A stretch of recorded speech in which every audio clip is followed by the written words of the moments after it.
জানুৱাৰী মাহৰ মেঘ ৰাশিৰ জাতক জাতিকাসকলৰ যি ফলদান সেই ফলদানৰ বিষয়ে মই কৈ যাম। মেঘ ৰাশিৰ জাতক জাতিকাসকলৰ জানুৱাৰী মাহটোত যথেষ্ট শুভ ফল প্ৰদান হ'ব। শিল্পকৰ্মত যথেষ্ট উন্নতি আছে, শত্ৰু হানি আছে, সন্তানৰ ক্ষেত্ৰত যথেষ্ট শুভ আছে। সৰ্বকাৰ্যতে আপোনালোকৰ এই মাহটো যথেষ্ট শুভ ফলদান হ'ব। কিন্তু তাৰ মাজত যান বাহনৰো ভয় থাকিব পাৰে আৰু কিছু ক্ষেত্ৰত অপায় অমংগল আহিব পাৰে।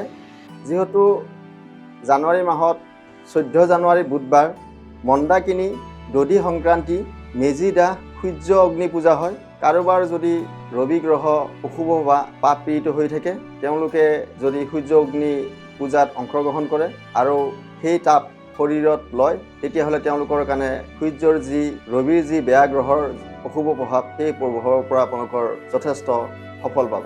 তাৰ মাজতেও আৰু 18 জানুৱাৰীত এটা অমাৱস্যা আছে। অমাৱস্যাৰ দিনাখন যদি আপোনালোকে শ্ৰী শ্ৰী মা কালী মন্দিৰ দৰ্শন কৰে, তেনে কৰিলে আপোনালোকৰ শনিৰ যি অশুভ প্ৰভাৱ, সেই প্ৰভাৱৰ পৰা আপোনালোকৰ যথেষ্ট সফল হ'ব। আৰু বছৰটোৰ প্ৰথম আৰম্ভণি যিহেতু, তো 22 জানুৱাৰীৰ দিনাখন বৃহস্পতিবাৰ শ্ৰী শ্ৰী গণেশ চতুৰ্থী পূজা আছে, বৰদা চতুৰ্থী বা বিনায়ক বধ বুলি কোৱা যায়। যিসকল জাতক জাতিকাই বছৰৰ প্ৰথম ভাগত গণেশ পূজা একভাগ কৰে, তেওঁলোকৰ মনৰ কামনাবিলাক পূৰ্ণ হ'ব, আশা আকাংক্ষাবিলাক সম্পূৰ্ণ হ'ব। আৰু যিহেতু 2026 চনটো আমি সংখ্যা তত্ত্ব হিচাপে ওলালে এক সংখ্যা ওলায়, আৰু এক সংখ্যাটো ৰবিৰ সংখ্যা।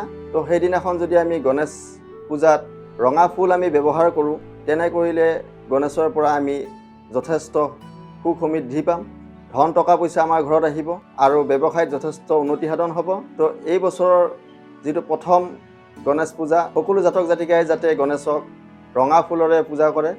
ৰঙা ফুল দি পূজা কৰিলে আপোনালোকৰ মনৰ আশা আকাংক্ষাবিলাক সম্পূৰ্ণ হ'ব আৰু আপোনালোকৰ দিনবিলাক শুভ হ'ব। আৰু এই মাহতে আকৌ 23 জানুৱাৰীৰ দিনাখন শুকুৰবাৰ শ্ৰী শ্ৰী লক্ষ্মী সৰস্বতী পূজা আছে।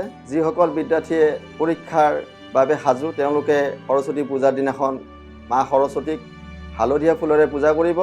তেনে কৰিলে তেওঁলোকৰ পৰীক্ষাত যথেষ্ট সফল হ'ব আৰু যথেষ্ট ভাল নম্বৰেৰে লৈ তেওঁলোকে উন্নতি বা পৰীক্ষাত পাৰদৰ্শিতা দেখাব পাৰিব। তাৰ মাজতো এই মাহটোত আপোনালোকৰ ভ্ৰমণৰ ক্ষেত্ৰত যথেষ্ট ভাল আছে আৰু বন্ধুৰ লগত বিচ্ছেদ আহিব পাৰে। মাতৃৰ ক্ষেত্ৰত এই মাহটো যথেষ্ট শুভ দেখা পাইছোঁ। নানা দিশত আপোনালোকৰ শুভদায়ক হ'ব পাৰে।